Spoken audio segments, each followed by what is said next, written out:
Welcome, IT changemakers, to the DEX Show with Tim Flower and Tom McGraw. Let's get into it. Hello, everybody. Welcome to if you can believe it, the penultimate reality bites of the year. We've got one more episode in 2022, and that's going to be the year-end roundup, and we're going to have as big a panel as we can. But since we're on the verge of Thanksgiving, you're probably hearing this just after your Thanksgiving. If you're American, we hope you had a very nice one. We do have another skeleton crew for you today. I'm joined by Sam, Sean, and Dina. And of course, you know, the World Cup is ongoing, so I wanted to... we've got an interesting mix of nationalities here. Dina, you of course live in the region. Have you been following and enjoying the World Cup? Yes. So far? Yes, I've been following and enjoying the World Cup. Yesterday it was very interesting to see big teams lose and unexpected teams win. However, the games were tactically nicely done, and there were few surprises by the French team, as an example, by how fast they are. It just seemed that it's as if it's a PlayStation game, so it was R2, Totally. and then most of it. But it was fun and enjoyable to watch. The Tunisia and Denmark match as well. So yeah, I tried to catch up on few of the highlights of the matches so far. There's been a few 0-0s. I actually just looked at the scores before we got on this recording, and I saw that Germany were beaten by Japan today. 2-1, yeah. Wow, my eyes as an Englishman did light up just a little bit at that result, not to seem to be crowing over it, but yeah. And did you so Dina, are you sort of supporting all the regional teams? Did the Saudi Arabian victory feel like, you know? Yes, it came as a very, very nice surprise. However, the interesting part is Saudi took today off, so it's the second day after they won their first match in World Cup, and they decided that today is an official holiday. Oh, what, the whole country? Yeah, the whole country, no joke. Oh, no kidding. So yeah, no joke. They just decided yesterday after they won to today there is no meetings, everything has been cancelled, and the whole country is off to celebrate just one match. Imagine if they win the second one. It's going to be an interesting Q4. They'll become blasé about it by then, Dina. They'll just be like, you win football games. It just happens. It's just one of those normal things in life. Yeah. And we got Sam and Sean on the call too. And Sean is, for people who don't know, Sean is like an expat American, and I think one of the reasons he had to move to Europe was because he was soccer/football mad. Is that right, Sean? You just, you know, this was a main reason you had to find a new nation. Yeah, that's true. I'm living in Spain as an American, so it's great because I'm surrounded by excellent soccer, but I'm still an American and I support the U.S., so it's a bit torturous at times. We'll see if we can get out of our group stage, but I'm having fun nonetheless. Nice. And Sam, how much as a more typical American, if you don't mind being called that, it's not meant as a slur against you, of course. But you know, your sports are more traditional American sports. Are you following the World Cup, mate? Are you tuning in much? Are you just watching America's games? What's the exact sort of menu for you?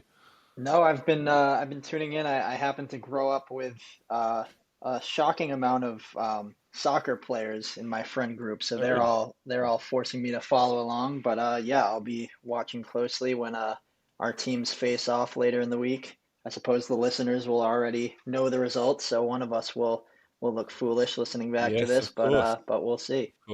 Of course, we will know by the time this goes live which of our great nations triumph on Friday. Fantastic stuff. And just a last question for you, Sam and Sean, in fact. So if you do seem to play a lot of soccer in America, a lot of people play it. Is it something that attracts a physical type of athlete who doesn't fit the other sports? Does it come from, not being kind of as proficient in the other sports? Does it come from just having a passion for this kind of like less popular game? Who does it draw its kind of practitioners from, would you say?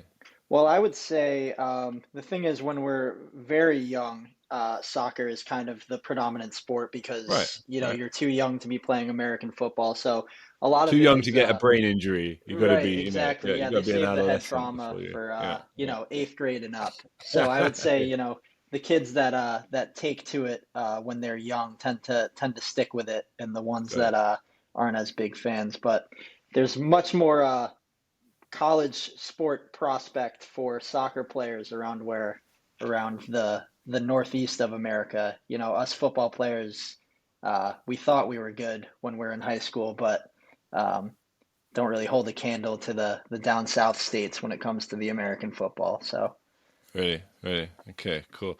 Sam, we'll go straight to you then, for your story, for the day. yes, so yeah, this first story actually comes from a conversation I recently had with a customer, and this customer's company created what they call a tech cafe in their company headquarters, but the basic concept is, very similar to the Apple Genius Bar. That's kind of the most popular example, but for the workplace, where, employees can walk up and get tech support and have face-to-face interaction with IT.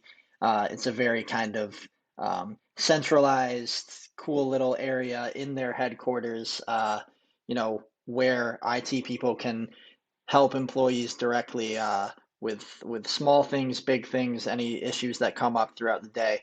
And the reason that it was a big deal for this company specifically, but a lot of other companies that have kind of deployed a similar project, is that this kind of goes against a lot of the typical ways IT goes about service, especially now, where, IT, they have their SLAs and their processes for how employees can submit tickets and get those tickets fulfilled. There's usually not a lot of room for more kind of off the book service and face to face interaction and kind of more casual interaction between IT and employees because they have, this rigid, structured strategy in terms of how they handle service. But this tech cafe idea for this company specifically was a big selling point for making employees want to come into the office instead of work from home. Um, Interesting. because when you work from home and you have your way of getting IT service, there's perks to coming into the office, but in terms of solving technology problems and stuff, it's the same from home and in the office for a lot of companies. But for companies like this that have this kind of you know glamorous hub where IT can interact with employees directly, that's a big selling point for people to want to come in. And so I thought it would be interesting to kind of discuss this concept and this story in the context of where we are today, both with hybrid work and also where we're at, with technology overall, and kind of answering the questions of, can you balance having efficient technology and a clear structured system for IT service, but also having that IT employee interaction where employees always know that IT is there for them and they can go to IT with problems, in a more kind of personalized and personal way. It's a great question. It's a great story, Sam. And for Dina, I'd just add to that before we hear your thoughts on it. That are we seeing the reversal of two trends at once here? Both the trend of kind of automated IT, self-help, preemptive IT being kind of transformed into something very, very direct and face-to-face, and with it the kind of the reversal of the seemingly implacable tendency towards work from home and the democratization of work. Two things suddenly reversing themselves. What do you think? So we kind of need a little bit of both. If we're talking experience doesn't come out of the blue on its own. If it's just one human versus device, irrespective of what the device is, the service is, and so on, there has to be another human in the background to make sure that this experience is not just about some SLAs and some numbers that are just meeting the criteria that we're setting in place. But they're also meeting the XLAs, the experience of, okay, how was this service? How is this service going on for you? Is everything working as expected? Are you able to have this human connection kind of thing, or that connect where you get your answer from another human being, irrespective of whatever automations or self-help, self-service scenarios you're having in the background to support the day-to-day normal expected operation? There are some occasions where you would need that connection. Even now when you're doing online banking, as an example, it's great you have 90%, let's say, of your requests being met, but there is that 10% where you want to have a specific question, specific request, or you have a specific issue with your device. In that case, you would need to go to IT and not just be treated as another SLA in the ticket or one more ticket in the queue to be hit and run. You need this connection and interaction to build a better experience. Also, the fact that we can have the cafes in place would encourage people to actually communicate with each other what's going on, and maybe a little bit of education could go along the way as well. So it's not just going to be fix your computer right now or fix your issue for right now and just go ahead with yourself, but it's going to be the balance between bits of education, fixing the problem, and of course, enabling the user with whatever issue they're having in place to be able to help themselves better in the future. It feels a little bit like a better context in which to have your IT experience optimized, right? Like where you can sit down with somebody, have a look at the device, talk about your experience of it.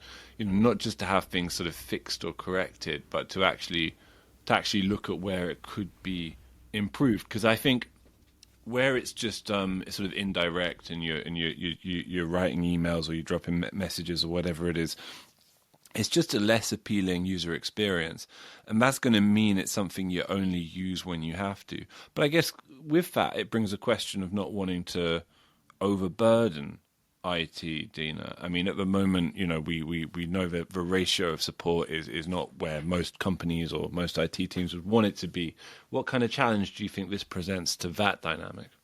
So it's a little bit of both. If we can automate 80% or 90% of the recurring issues that we know they take place in on environment A, environment B, and so on, then the fact that a user will reach the IT personnel is going to be more customized, it's going to be more personal, and it's going to be immediate. It's not going to be you're just one more ticket waiting in the queue. It's going to be a custom tailored experience where they will get what they need done, and most probably it will be something that is not in the workbook or in the playbook that we have in IT as in the most repeated issues. So it's going to be good on two bigger levels. The experience level, where you're going to be giving the employee another very good experience, as in they will feel that they are important, their issue has been tackled in the best way possible, and they will get a little bit extra help when they are being enabled on using product A or product B better. And the second bit is whatever is going to come to IT from new issues perspective, it's going to be something completely new. So it's going to be good new use cases for them to go back into the IT environment, reflect and see, okay, this happened with 1, 2, 3 of our users, then maybe we start to do the enablement for the rest of the people or start to automate that issue in the future. So if it happens now, maybe in 6 months, if it could be automated and it could be self-healed in the background, then this is going to be a very good practice for us to continuously use the IT people in place to provide the top customized service for our employees. You paint a great picture there. You know, okay, Sean, are you able to share us your story? Yes, I'm back. So I actually was going to talk a little bit about a report that we have coming out in a few weeks that you'll see published by NextThink, all around software performance and IT managers. And there's a lot of good data in that report, but one of the particular stats that stood out to me that I wanted to bring up today was a question about visibility. So these were 200 IT leaders that answered our survey, And the particular question was, how much visibility does your IT department have into the total number of employees who have adopted and are actively using each application? And only 5% of respondents said they have complete visibility into how, if users are even using their apps. So I don't know about you guys, but I have probably over 30 apps on my computer, probably 30 or 40. I think I only use about 5 and really only like 3 daily. So I'm just wondering, my question is to this group, when it comes to managing software licenses, and you think of large organizations, 5,000, 10,000 people that are working in a company, it seems like there's kind of like this juxtaposition for them where they have to cut costs, but they don't want to sacrifice their digital experience. And, there's really no right or wrong answer to this question, but I'm curious if maybe Dina can help us understand, like, what would you recommend to an IT manager under that type of scenario where they need to cut some costs, but they're nervous about sacrificing a digital experience? Because, for example, maybe some of those apps that I don't use are not very important to me, but they might be important to Tom or Sam. So that's my question, and I'll leave it there. All right, that's a good one, because we have to ask the right questions first to actually get to a more detailed answer. So cutting software costs without having the facts and figures, the actual information of which users are using which application, how often is it just installed on their device, or is it being really put into place and on the forefront, or it's not really used. So if you don't have those numbers, then you're increasing the risk of having you're increasing the risk actually to spend more than you would be thinking of cutting down. So if I just see that, okay, most of the environment in here are having application A, and that application is installed on your image by default, and it's not being used because we're moving to another app, and I just remove it without asking, without having the numbers and the facts behind it, having some complete analysis, a SAM analysis, like software asset management analysis, as in, are those applications licensed? That's question one. How many devices are they being installed on?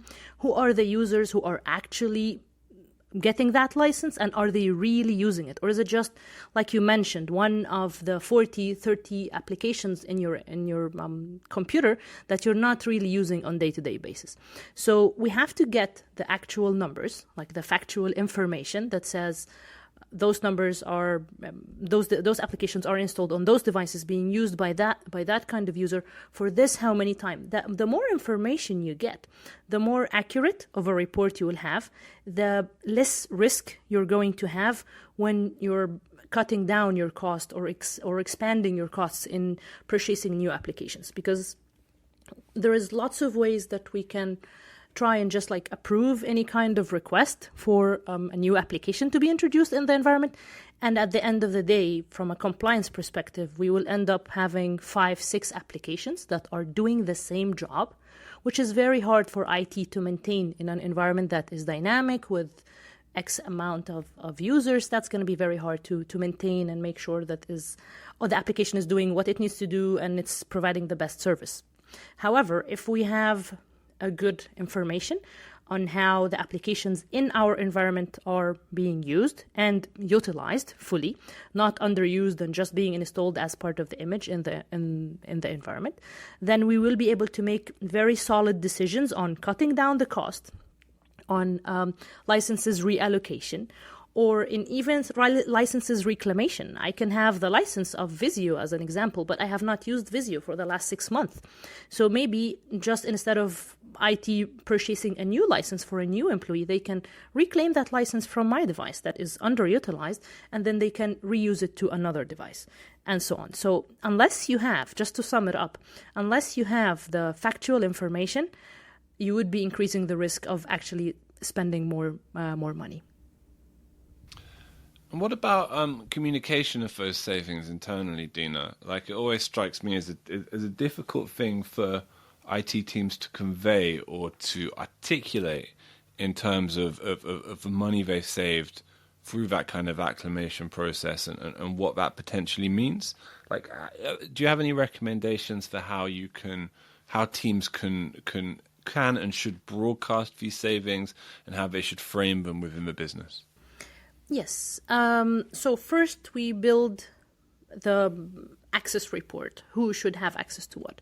And then we build a factual report with what installations are on devices. And then we build a utilization report, which is going to be summing up, or even like think of it as in phases. The fact that you would have a utilization report, it will be very easy to kind of highlight the amount of actual licenses that are being utilized in the environment, fully used by all the users, etc., etc.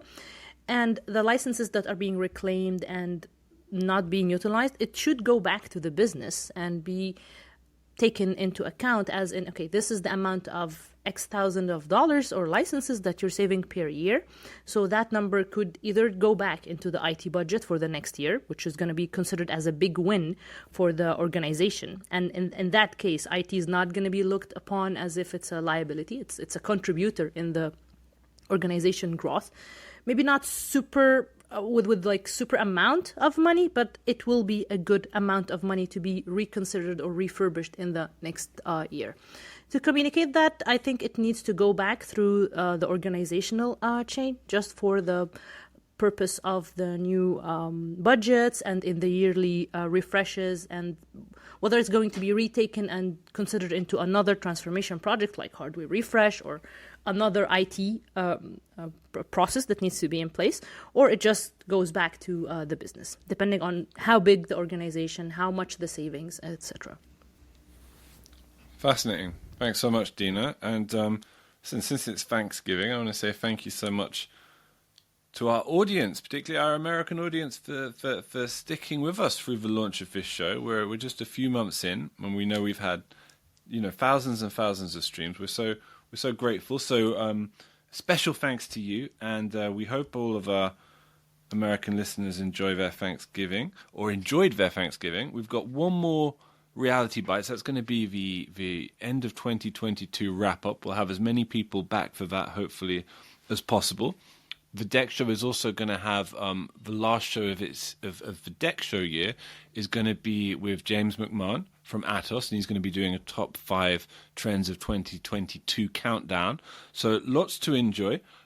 Just remains for me to say that to Sam and Sean, happy Thanksgiving, and I hope we come out the better team on Friday. But everybody will know which of us looks silly on the others by the time this goes live. So have a good week, guys, and thanks to Dina, Sean, and Sam, all of you for coming on the show once again.